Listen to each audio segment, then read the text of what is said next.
Hi, my name is Anjali M. I am from Kerala. Today I am going to recite my poem Beautiful Mystery, which have got A grade in the International Poetry Competition conducted by AIFEST in 2023 as part of Celebrating Womanhood. About the poem. This poem, Beautiful Mystery, is all about women. The woman in this poem is proud, brilliant, powerful, dreamer, and beautiful. The people around her actually failed to discover her talents, her powers, and her capabilities. They mistook her as inferior, uncivilized, illiterate, and shy. But actually, they failed in finding her mysterious beauty of self. She is calm, caring, and at the same time have the power to burn the one who teases her. The people are confused of her secrets, but she never reveals it. Let them find out it. With that, let us come to the poem Beautiful Mystery.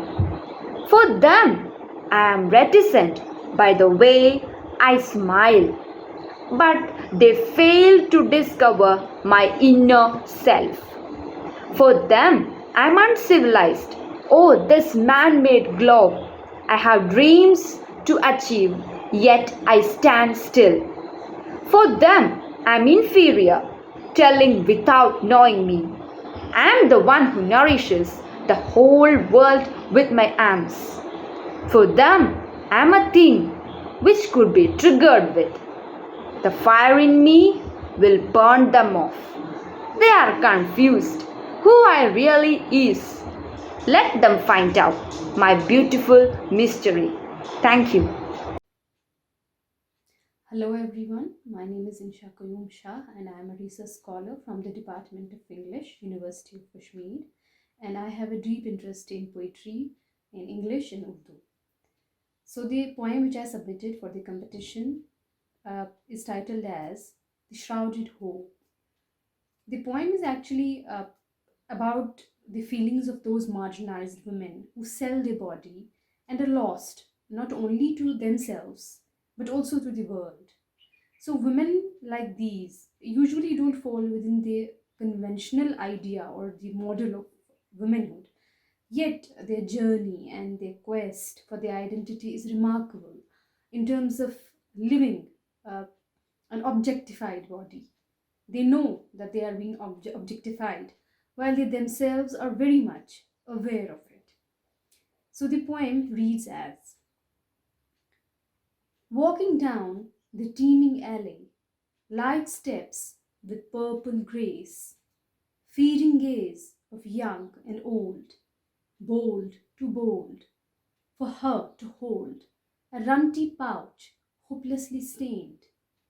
No, not red, but cold, pulling out all she bore. Ah, a heart of gold, a gaping wound turned sore. She let it drown in crystal waves, which took along a dreaming soul, and always returned a hapless heap, leaving behind the hopeful hues. No throbs heard, no skin her own. One mask she wore, a shrouded woe. The mistress theirs, no one her own. Today, one more, and each day one more. Her core no more, her being no more. Thank you so much. Hi everyone, I am Anjida. I am doing my PG from the University of Calicut. The theme of my poem is the quest for identity. My poem is really based on a woman thinking about her plight or her identity as a woman. I will read the poem. What it's like to be a woman. They told me to act like a woman, to obey the advice of the wise ones, the elders, to play with the soft woolen pink baby dolls, to never forget our great tradition and our culture, to sing the prayers in the incense filled evenings, to learn how to wear a sari properly, to learn to cook for my future husband and in laws, to do the household chores my brother was excused from, to dress like a good girl, unlike the girls in the movies my father hated, to not go outside in the unsafe evenings and nights, to not go out with my modern friends for movies, to not ask too many questions, unlike the good God fearing girls, to read less unless it's the religious scriptures, to marry at the right age, like the unfamiliar relatives' advice, to change my name after marriage, like every woman, to give birth to children, duty of a woman, to not become one of those angry feminists, to never talk or quarrel with the other men, to never react to the vulgar comments of strange men, to obey everyone, father, brother, and future husband. Yes, this is what it's like to be a woman. Thank you. Hello everyone, my name is Bhavna and today I am going to recite a poem written by me. Its title is Embrace Yourself. So let me just start the poem. When the voices echo saying, "You're not gonna make it," oh, when you find yourself in a self-clash, let go of the standards you have set for you, just smash it. Because even if everything is burned down, be assured the fragrance of your beautiful soul will still behold. You're made from the stars, but it seems that you forgot, and for they might wonder what it's like to be with someone as much shining as you are. The overwhelming curiosity you have, the self-talk, dreaming about the future and thanking the Lord. The dances you have alone in your room with your arms around the imaginary ghost. Doing normal things in life like everyone else, having goals bigger than your doubts and fears. The sweet laughter you have that brightens up the day. You're the one who feels colors when it's all blur. And this isn't a delusion, but just a new view, I must say. For the times you've been at the cliff, feeling emptier than abyss, I want to let you know that I love you more than I can ever say. So let me just say this to you, to me. Deep down, confidence in ourselves is all we need. Embrace your pretty colors, for this is what makes you beautiful. Thank you. Hello everyone, I am Gouri from Kerala. I have completed my graduation in English Language and Literature from Manna Memorial NSS College, Kottayam, and my post-graduation from Narayana College for Women, Kollam. Writing poetry is always my passion and I have been doing it since my childhood, and it is only now that I got a chance to publish one of them. It's a great pleasure and honor to recite my poem, A Girl I Saw, which has been selected for publication by the All India Forum for English Students, Scholars and Trainers. My poem, A Girl I Saw, is about a girl who is brutally raped and pushed into the world of prostitution by the cruel, unfair society. A girl I saw. I saw her at the seashore, her face as white as the moon, her eyes as bright as the sun, cheeks as cute as a baby, smile that struck the hearts. I saw the pain beneath her smile, her eyes danced in tears and in beauty. Holding my hands, she said, "The door was shut and so were my eyes." The dark clouds peeped into the room. I felt the snake crawling over my body, hurting the skin and the heart. It stung me hard and the poison flowed all over me. I saw its nasty body tearing itself into many such dreadful little creatures, all relishing my naked body. They bit me in different parts with different passions and intention. Their horrible lust broke me down. Their sweat stank of local alcohol and cigar. Their teeth and nails went deep inside my skin. Hours later, I opened my eyes. So many staring eyes and flashing lights. Some mocking faces, some pitiful eyes. But the word I could hear was prostitute. She is a prostitute. Once I had a name, I had a home, I had a family, I didn't have to roam.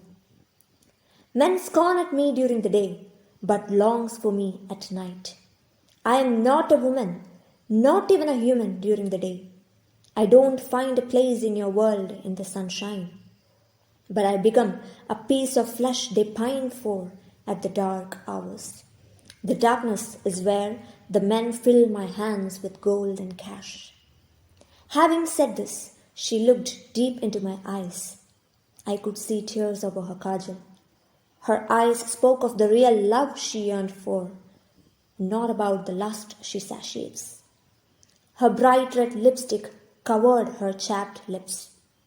The compact powder hid her innocent face, and the bright red sari still smelled of alcohol and cigar. I saw the word prostitute still in her soul and body, as she never did stop trying to remember her real old name. Hope you all liked my poem. I would like to thank AIFEST for giving opportunities for budding writers like us. Thank you so much. Hello everyone, I'm Nasrin Shahnaz, a Ph.D. research scholar from Kottayam University, Guwahati, Assam, and today I am going to recite my poem In Search of the Self. The idea of myself has always been a question to me. Who am I when I am not reading? I have been all those characters of literary prominence. When I was little, I was Alice, following Mr. Rabbit to a whole new world. You call it a wonderland, and I reckoned it my only land. I was Dorothy as well, desperate to find a great Wizard of Oz, without learning the power of my beautiful magic silver shoe. I was even Lucy, the wardrobe-leading little lady, and found my peace in Narnia. Growing up, I became the girl with no name but Arya Stark of Winterfell, feisty with a long list of my victims, and brave enough with my needle. I was Hermione also, the sweaty witch with witty words, a borderline genius, always saving my friends with the perfect spell. I was Katniss sometimes, the Mockingjay of Panem, winning the Hunger Games, yet still fighting off my own demons. And again I became Anne of Green Gables, hopeful at the prime of my youth, dreamer and user of big words, in search of my kindred spirits everywhere. I was Zomarch, the little writer woman, scribbling a new novel, mind full of stories and fertile imagination for life. Someday I was Juliet Ashton, nom de plume Iggy, in search of a story in the far land of Ganji. While at the age of finding love, I was Catherine Earnshaw, running in the moorland with Heathcliff, unruly and wild, but unfortunate like her, not ending up with one true love.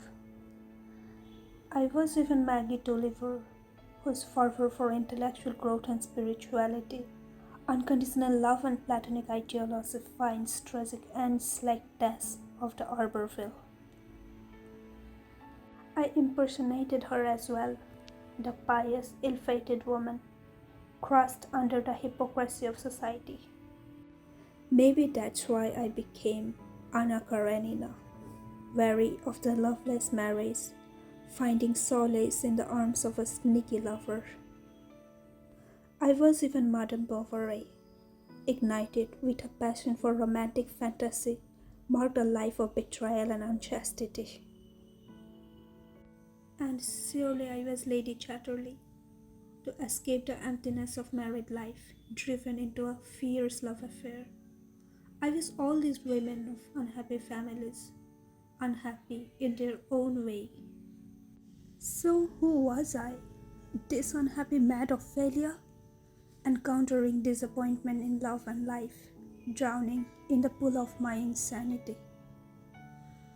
Or was I Antoinette, the mad woman in the attic, retelling an age-old story of my morbidity? I was Esther probably, bringing my life under the belcher to pages before ending it listlessly. Or I was none of them, but from the myriad of characters that I have ever read, I'm still in search of my own identity. Maybe I'm just a woman, always trying to root for someone I'm not, looking up to characters like me, confused about how I should introduce myself. Maybe someday I can tell you about me without leaning onto my favorite personas. I will tell you what I dream of becoming and what I plan to write. And it will make me a lot happier than when I tell you who am I